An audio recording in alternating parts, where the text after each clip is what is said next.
Добрый день, уважаемые жители Республики Саха-Якутия. Текущая санитарно-эпидемиологическая ситуация в республике остается крайне напряженной. За последние сутки выявлено 252 новых случая новой коронавирусной инфекции, при этом 126 случаев выявлено в городе Якутске. Основные случаи выявляются у лиц старшего возраста. В основные сегодня обратившиеся к нам в городе Якутске, так же как и по всей республике, это лица, которые не прошедшие вакцинацию. В связи с чем для медицинских учреждений является достаточно сложным как протекание их заболевания в последующем, так и, соответственно, само лечение, что как затягивает лечение на более длительный срок и, соответственно, само течение заболеваний у невакцинированных проходит значительно тяжелее, что утяжеляет и нагрузку на медицинские учреждения, в том числе города Якутска, в связи с чем это влияет и на занятость коек. 12 случаев у нас зарегистрировано в Алданском, Мегино-Кангаласском и Намском улусах. На Мегино-Кангаласский и Намский улусы обращаю особое внимание. Последние 3 недели в Мегино-Кангаласском улусе не происходит непосредственно снижение случаев заболевания, в связи с чем прошу обратить внимание еще раз оперативному штабу, как Мегино-Кангаласскому, так и Намскому, на необходимость более жестких мер, направленных на, прежде всего, соблюдение санитарно-эпидемиологических норм, а также на усиление вакцинации. К улусам-лидерам по количеству выявленных случаев антилидерам относятся Вилюйский, Нюрбинский, Татинский и Чурапчинский улусы.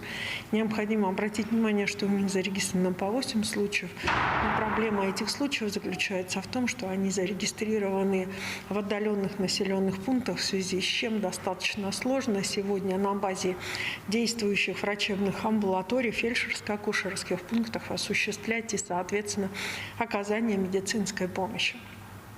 Кроме того, необходимо обратить внимание, что сегодня очень сложная ситуация в Алюкминском районе, где зарегистрировано 7 случаев, и, соответственно, ситуация осложняется опять же тем, что сейчас вновь при том, что наступает зима, будет определенное разделение в районе, в связи с чем оперативному штабу района необходимо обратить внимание на обязательное наличие везде соответствующих медицинских препаратов. От 1 до 6 случаев зарегистрировано еще в 13 районах республики. Оценивая напряженность ситуации, необходимо сказать, что она остается в Верхневилюйском, Намском, Чурапчинском, Татинском, Усть-Алданском и Хангаласском улусе. Обращаем внимание на Усть-Алданский улус, несмотря на то, что учреждение здравоохранения Усть-Алданского улуса достаточно качественно оказывает свою медицинскую помощь. Очень часто усть-алданские жители предпочитают лечиться в городе Якутске, в связи с чем я прошу обращать ваше внимание на то, что прежде всего необходимо лечиться в самих Барагонцах. Для этого есть все соответствующие условия. В медицинских организациях в тяжелом состоянии у нас сегодня количество лиц увеличивается, их 186, и увеличилось количество пациентов на ИВЛ 46.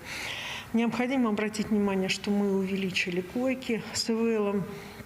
В связи с этим, соответственно, растет и потребление как кислорода, так и нагрузка на, соответственно, врачебный состав.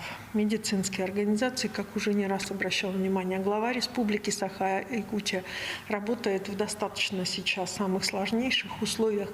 С такой нагрузкой еще не сталкивались наши медики, но они стойко выносят и эту волну коронавируса, в связи с чем мы сегодня еще раз обращаемся ко всем о необходимости вакцинирования. В целом получили у нас вакцинацию 51% от общего числа количества от взрослого населения республики. Это 367 076 человек. Из них 69 891 старше 60 лет, что составляет 49% от общего количества лиц старше 60. Ревакцинировано в Якутии 18 100 человек.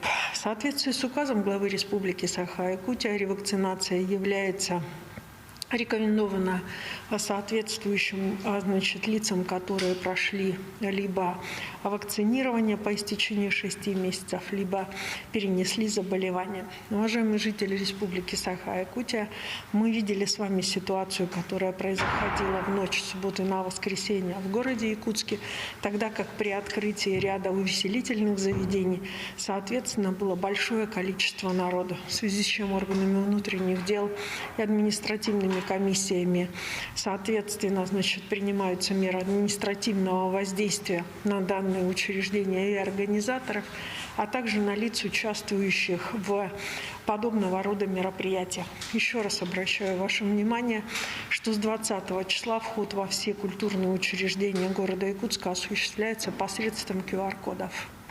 QR-коды дают возможность, являются пропуском, по сути дела, пропуск для того, чтобы заходить в те учреждения, которые работают у нас на территории республики.